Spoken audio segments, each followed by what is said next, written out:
ایک تو گروہ ان لوگوں کا ہے جو یہ کہتے ہیں کہ ہر بدعت بری نہیں ہے، کل بدعت نظرارہ جو ہے یہ مخصوص ہے، عام نہیں ہے۔ کتنی چیزیں جو بعد میں نئی نکلی ہیں اور ان کو کوئی برا نہیں کہتا، خاص کر اہل سنت کے سب طبقات مانتے ہیں، اہل حدیث بھی مانتے دوسرے۔ یہ 2 اذانیں کی جمع کی سب جانتے ہیں کہ یہ رسول اللہ کے زمانے میں نہیں تھی، حضرت ابوبکر کے زمانہ میں نہیں تھی،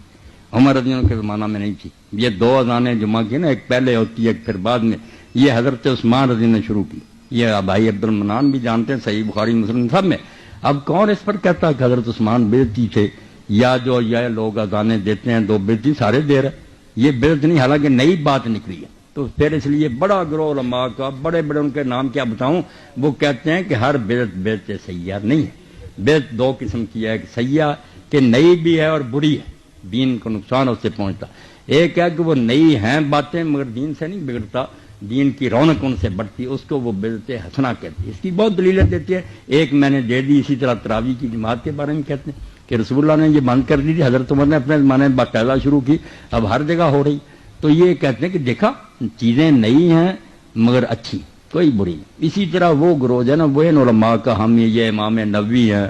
ابن عبدالسلام ہیں، ابن حجر حافظ ابن حجر فتح الباری میں کہتے ہیں، شوکانی کہتے ہیں، یہ اہل حدیث کے علماء وہ کہتے ہیں بالکل ٹھیک، ہر بدعت بری نہیں۔ بدعت 5 طرح کی ہے، ایک حرام ہے، ایک مباح ہے، ایک مکروہ ہے، ایک جو ہے نا وہ بالکل واجب ہے، فرض ہے وہ بدعت۔ کہ یہ بدعتی فرقوں سے جو ہم مناظرے کرتے ہیں، علم کلام کی کتابیں لکھی ہیں، وہ کہتے ہیں کہاں تھی پہلے، لکھنی پڑی۔ تو یہ بحث علمی ہے، وہ کہتے ہیں ٹھیک ہے۔ ایک گروہ تھوڑا چھوٹا جو کہتا ہے نہیں دین میں ہر بدعت گمراہی ہے، تو یہ مسئلہ علمی ہے، جھگڑے کی بات نہیں، اس بات پر ہم کہے وہ بدعتی ہو گئے۔ وہ کہتے ہیں اگر ہم نے قرآن مجید کھانے پر پڑھ دیا، اذان سے پہلے صلاۃ کے لیے کوئی برا کام نئی ہے ضرور، مگر دین درود شریف کو بھی جائز کرتا ہے، قرآن پڑھنے کو بھی جائز کرتا، تو اس کو وہ بدعت حسنہ میں داخل کرتے ہیں۔ میں نے بڑے بڑے علماء کا حوالہ دیا، عبد المنان صاحب کو میں پھر بعد میں بھی دکھاؤں گا، بڑے بڑے کہ ہر بدعت کو نہ برا کہو، کئی چیزیں بدعت ہوتی ہیں مگر بہت اچھی ہوتی ہیں، وہ اس پہ لگے ہوئے۔ وہ علماء جو ہیں بیچارے کہتے ہیں ہم مانتے ہیں کہ یہ چیزیں سب نئی ہیں مگر کوئی بری نہیں، میلاد سے بھی نئی بات ہے، مگر یار سال بعد حضور کی محبت بڑھاتے ہیں، رونق بڑھاتے ہیں، مسلمانوں کو توجہ دلاتے ہیں، کتنا نبی اعلیٰ تمہیں خدا نے دیا، تو یہ بدعت حسنہ ہے، مانتے ہیں کہ نئی ہے مگر اچھی ہے۔ تو یہ پیچھے سے اختلاف چلا آ رہا بڑے بڑے علماء، اس سے کوئی انجام نہیں برا ہوگا۔ مسئلہ بدعات کے حوالے سے اہل سنت و جماعت کے مخالفین اہل سنت و جماعت بریلویوں کے خلاف ایک بہت زیادہ منفی پروپیگنڈا کرتے ہیں، اور بدعت کی رٹ لگا کے فتویٰ بازی کر کے اہل سنت و جماعت کے معمولات کو بدعات ضالہ اور بدعات سیئہ قرار دے کے حرام اور جہنمی عمل قرار دیتے ہیں۔ غیر مقلدین کی طرف سے بھی یہ پروپیگنڈا بہت کیا جاتا ہے، اور دیوبندیوں کی طرف سے بھی، اور مرزا جیلمی منگول پارٹی کی طرف سے بھی یہ پروپیگنڈا کیا جاتا ہے کہ یہ جو اہل سنت معمولات کرتے ہیں یہ بدعات ہیں، خواہ وہ میلاد شریف کے موقع پر جو اہل سنت کے نظریے کے مطابق معمولات ہیں جن کو ہم مستحب سمجھتے ہیں، یا دیگر مواقعوں پر جو ہمارے معمولات ہیں ان پر بدعت کا فتویٰ عائد کیا جاتا ہے۔ بحمد تعالیٰ اس حوالے سے بہت ساری تفصیلی گفتگو قرآن مجید اور احادیث طیبات کی روشنی میں ہم نے اللہ کے فضل و کرم سے کی ہے۔ آج کی گفتگو میں بالخصوص سیدنا عبداللہ ابن عمر رضی اللہ تعالی عنہما کی ذات کے حوالے سے سیدنا عبداللہ ابن عمر رضی اللہ تعالی عنہ کا جو تصور بدعت ہے اور بدعت کا کنسپٹ ہے، صحیح احادیث کی روشنی میں انشاءاللہ تعالی اس پر بات کرنی ہے، کیونکہ سیدنا عبداللہ ابن عمر رضی اللہ تعالیٰ عنہ کے حوالے سے ایک روایت جو کہ جامع ترمذی کے اندر موجود ہے اس کو پیش کر کے ایک بہت زیادہ بات اٹھائی جاتی ہے اور پروپیگنڈا کیا جاتا ہے کہ دیکھیں عبداللہ بن عمر رضی اللہ تعالیٰ عنہ کا تو تصور بدعت یہ ہے، اور وہ روایت ہے جامع ترمذی کے اندر امام ترمذی رحمۃ اللہ تعالی علیہ 2738 نمبر حدیث لے کے آئے، ما یقول العاطس اذا عطس، جب چھینکنے والا چھینکے تو اس کو کیا کہنا چاہیے۔ 2738 نمبر حدیث جو میرے پاس نسخہ ہے دار احیاء تراث العربی بیروت لبنان سے، اس کے اندر موجود ہے، اور وہ یہ ہے کہ سیدنا عبداللہ ابن عمر رضی اللہ تعالی عنہما کے سامنے ایک شخص کو چھینک آئی، اور اس نے چھینکا اور اس نے کہا الحمدللہ